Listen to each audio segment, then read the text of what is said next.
Hi all welcome back. അപ്പോൾ ഇന്നത്തേത് ഭയങ്കര സിമ്പിളായിട്ടുള്ള കുക്കറിൽ ചെയ്തെടുക്കാൻ പറ്റുന്നൊരു മുട്ടക്കറിയുടെ റെസിപ്പിയാണ് കേട്ടോ. ഏത് തരം ബ്രേക്ക്ഫാസ്റ്റിൻ്റെ കൂടെയായാലും രാവിലെ ഒരു 5 മിനിറ്റ് സമയം ഉണ്ട് എന്നുണ്ടെങ്കിൽ പെട്ടെന്ന് ഉണ്ടാക്കിയെടുക്കാൻ പറ്റുന്നൊരു സിമ്പിൾ കറിയാണ്. അപ്പോൾ നമുക്ക് പെട്ടെന്ന് തന്നെ വീഡിയോയിലേക്ക് പോയാലോ. വീഡിയോയിലേക്ക് പോകുന്നതിന് മുന്നേ ആയിട്ട് നിങ്ങൾക്ക് ചാനൽ ഇഷ്ടപ്പെടുന്നുണ്ട് എന്നുണ്ടെങ്കിൽ പ്ലീസ് ഒന്ന് സബ്സ്ക്രൈബ് ചെയ്ത് സപ്പോർട്ട് ചെയ്യണേ. അപ്പോൾ നമ്മുടെ കറി ഉണ്ടാക്കാൻ വേണ്ടിയിട്ട് ഞാനിതൊരു ചെറിയ കുക്കർ എടുത്ത് വെച്ചിട്ടുണ്ട്. ഇതിലേക്കൊരു 2 ടേബിൾ സ്പൂൺ വെളിച്ചെണ്ണയാണ് ഒഴിച്ചു കൊടുക്കുന്നത്. ഓയിലായാലും കുഴപ്പമൊന്നുമില്ല. അപ്പോൾ ഇതിലേക്ക് 2 വലിയ സവാള ഇതുപോലെ ഈ ഒരു രീതിയിൽ കട്ട് ചെയ്തിട്ടും കൂടി ഇട്ട് കൊടുക്കുന്നുണ്ട്. പിന്നെ ഒരു വലിയ തക്കാളി, അത്യാവശ്യം നല്ല വലുപ്പമുള്ള ഒരു തക്കാളിയാണ് എടുത്തിട്ടുള്ളത്, അതും കൂടി ഇതുപോലെ കട്ട് ചെയ്തിട്ട് ഇട്ട് കൊടുത്തിട്ടുണ്ട്. ഇനിയിപ്പോൾ ഇതിലേക്കൊരു 3 പച്ചമുളക് നീളത്തിൽ കട്ട് ചെയ്തിട്ട് ഇട്ട് കൊടുക്കുന്നുണ്ട്. എരിവ് നിങ്ങൾ മാറ്റം വരുത്തണം നിങ്ങളുടെ ഇഷ്ടത്തിനനുസരിച്ചിട്ട്. പിന്നെ ഒരു 2 കറിവേപ്പിലയും കൂടി ഇട്ട് കൊടുക്കുന്നുണ്ട്. പിന്നെ നമുക്ക് കറിക്ക് ആവശ്യമായിട്ടുള്ള ഒരു അല്പം ഉപ്പും കൂടി ഇട്ട് കൊടുക്കുന്നുണ്ട്. എല്ലാം കൂടി ചേർത്തിട്ട് ജസ്റ്റ് ഒന്ന് മിക്സ് ചെയ്ത് കൊടുക്കട്ടെ. ഒരുപാട് അങ്ങനെ ഇട്ടിളക്കൊന്നും വേണ്ട, ഒന്നെല്ലാം കൂടി ഒന്ന് മിക്സ് ആയിക്കോട്ടെ. എന്നിട്ട് ഇതാ ഞാൻ കുക്കർ അടച്ച് വെച്ച് കൊടുക്കുന്നുണ്ട്. ഇത്രയും മതി. ഇനി മീഡിയം ഫ്ലെയിമിലിട്ടിട്ട് 2 വിസിലാണ് കേട്ടോ ഇതിൻ്റെ വേവ് എന്ന് പറയുന്നത്. 2 വിസിൽ അടിച്ചതിന് ശേഷം ഫ്ലെയിം ഓഫ് ചെയ്ത് വെക്കുക കേട്ടോ. എന്നിട്ട് പ്രഷർ മൊത്തത്തിൽ പോയതിന് ശേഷം മാത്രം അടപ്പ് തുറക്കുക. ആ ഒരു ടൈം ആകുമ്പോഴത്തേക്ക് കറക്റ്റായിട്ട് റെഡി ആയിട്ട് വന്നോളൂ. അപ്പോൾ ഇത് 2 വിസിലടിച്ചതിന് ശേഷം ഞാൻ നേരത്തെ ഫ്ലെയിമൊക്കെ ഓഫ് ചെയ്ത് വെച്ചിട്ടുണ്ട്. ഇപ്പോൾ കണ്ടില്ല, മൊത്തത്തിൽ പ്രഷർ പോയതിന് ശേഷമാണ് ഞാൻ കുക്കർ തുറക്കുന്നത്. കണ്ടില്ല, എല്ലാം നന്നായിട്ട് വെന്ത് സെറ്റായിട്ടുണ്ട്. അപ്പോൾ മെയിനായിട്ട് നമുക്കൊരു കറി വെക്കുമ്പോഴുള്ള പരിപാടി ഇതൊക്കെ വഴറ്റിയെടുക്കുക എന്നുള്ളതാണ് അല്ലേ. അപ്പോൾ അത്രയും സിമ്പിളായിട്ട് കഴിഞ്ഞില്ല, പരിപാടി കഴിഞ്ഞിട്ടുണ്ട്. കണ്ടില്ല, ഒട്ടും അടിക്കും പിടിച്ചിട്ടില്ല, ഒന്നുമില്ല. ഇനിയിപ്പോൾ നമുക്കിതിലേക്കുള്ള പൊടികൾ ചേർത്ത് കൊടുക്കണം. അപ്പോൾ ആദ്യം തന്നെ 1/4 ടീസ്പൂൺ മഞ്ഞൾപ്പൊടി ചേർക്കുന്നുണ്ട്.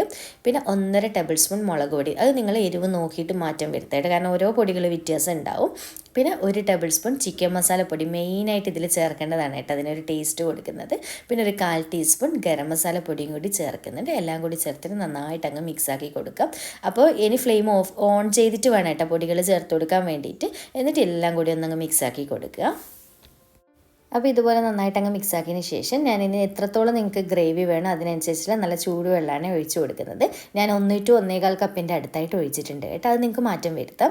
എന്നിട്ട് നന്നായിട്ട് അങ്ങ് മിക്സാക്കി കൊടുക്കുക. അപ്പോൾ ചൂടുവെള്ളം ഒഴിച്ചത് കൊണ്ട് തന്നെ പരിപാടി ഭയങ്കര സിമ്പിളായിട്ട് മിക്സ് ചെയ്യുമ്പോൾ തന്നെ ഇത് അത്യാവശ്യം നന്നായിട്ട് ഇതുപോലെ തിളച്ച് വരാൻ തുടങ്ങും.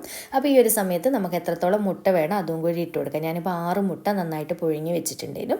അത് ജസ്റ്റ് ഇതുപോലെ ചെറുതായിട്ട് ലൈൻസ് ഇട്ട് കൊടുത്തിന് കേട്ടോ. മുട്ടയ്ക്ക് നമ്മൾ വര ഇട്ട് കൊടുക്കുമല്ലോ. അതെന്തിനാണെന്ന് വെച്ചാൽ നമുക്ക് ഇതിൻ്റെ ഉള്ളിൽ മസാല നന്നായിട്ട് പിടിച്ച് കിട്ടാൻ വേണ്ടിയിട്ട്. എന്നിട്ട് എല്ലാം കൂടി നന്നായിട്ട് അങ്ങ് മിക്സാക്കി കൊടുക്കാം. അപ്പോൾ വെള്ളത്തിൻ്റെ അളവിൽ നിങ്ങൾ മാറ്റം വരുത്തായിട്ട്, കാരണം ചിലവർക്ക് നല്ല തിക്കായിട്ടുള്ള ഗ്രേവി വേണമെന്നുണ്ടെങ്കിൽ കുറച്ച് വെള്ളം ഒഴിച്ചാൽ മതി. ഇനിയിപ്പോൾ കാര്യമായിട്ട് പരിപാടിയൊന്നുമില്ല, എല്ലാം കൂടി നന്നായിട്ട് ഒരു 1-2 മിനിറ്റ് ഒന്ന് തിളക്കട്ടെ കേട്ടോ, കാരണം ആ ഒരു മുട്ടയിലും കൂടി ഉള്ളിലേക്ക് മസാലയൊന്ന് പിടിച്ച് കിട്ടട്ടെ. അത്രയേ ഉള്ളൂ പരിപാടി. എന്നിട്ട് ഇതുപോലെ തിളച്ചുകൊണ്ട് നിൽക്കുന്ന സമയത്ത് ഞാൻ കുറച്ച് മല്ലിയിലയും കൂടി ചെറുതായിട്ട് കട്ട് ചെയ്ത് ചേർത്തിട്ട് അങ്ങ് മിക്സ് ആക്കി കൊടുക്കുന്നുണ്ട് കേട്ടോ. ഇനിയിപ്പോൾ നന്നായിട്ടൊന്ന് കുറുകി വരട്ടെ.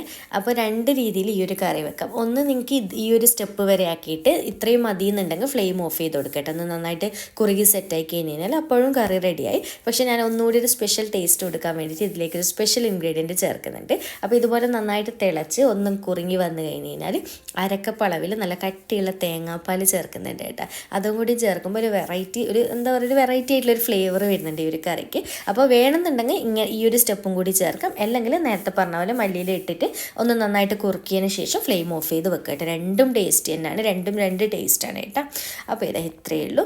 തേങ്ങാപ്പാൽ ഒഴിച്ചതിന് പിന്നെ ഒരുപാട് ടൈമൊന്നും വെക്കണം, ജസ്റ്റ് ഒന്ന് ചൂടാക്കിയാൽ ഉടനെ തന്നെ ഫ്ലെയിം ഓഫ് ചെയ്ത് കൊടുക്കുക കേട്ടോ. അപ്പോൾ നമ്മുടെ കറി റെഡി ആയിട്ടുണ്ട്. അപ്പോൾ നമ്മുടെ കറി നോക്കിയാൽ കുറച്ച് കഴിഞ്ഞിട്ട് സെർവ് ചെയ്യാൻ നേരം ആകുമ്പോഴത്തേക്ക് ഒന്നുകൂടി അങ്ങ് തിക്കായി വന്നിട്ടുണ്ട്. അപ്പോൾ ഈ ഒരു തിക്നെസ് കഴിക്കാൻ ഭയങ്കര ടേസ്റ്റാണ് കേട്ടോ. അപ്പോൾ ഇത്രയേ ഉള്ളൂ. ഞാൻ ഇത് സെർവ് ചെയ്ത് കൊടുക്കുന്നുണ്ട്. നല്ല അടിപൊളിയായിട്ടുള്ള മുട്ടക്കറിയാണ് കേട്ടോ. ശരിക്കും ലൈഫിൽ ഒരു തവണയെങ്കിലും ഒന്ന് ഉണ്ടാക്കി കഴിച്ച് നോക്കണം, കാരണം ഒരുപാട് മെനക്കെട്ടുള്ള പണിയൊന്നുമില്ലല്ലോ, ഭയങ്കര സിമ്പിളും അല്ലേ. അപ്പോൾ ഏത് തരം ബ്രേക്ക്ഫാസ്റ്റ് ആണെങ്കിലും ഡിന്നർ ആണെങ്കിലും എല്ലാത്തിനും പറ്റിയിട്ടുള്ള ബെസ്റ്റ് കോംബോ എന്ന് തന്നെ പറയാം കേട്ടോ. ഗീ റൈസിനും ഭയങ്കര ടേസ്റ്റ് ഈ ഒരു ഐറ്റം.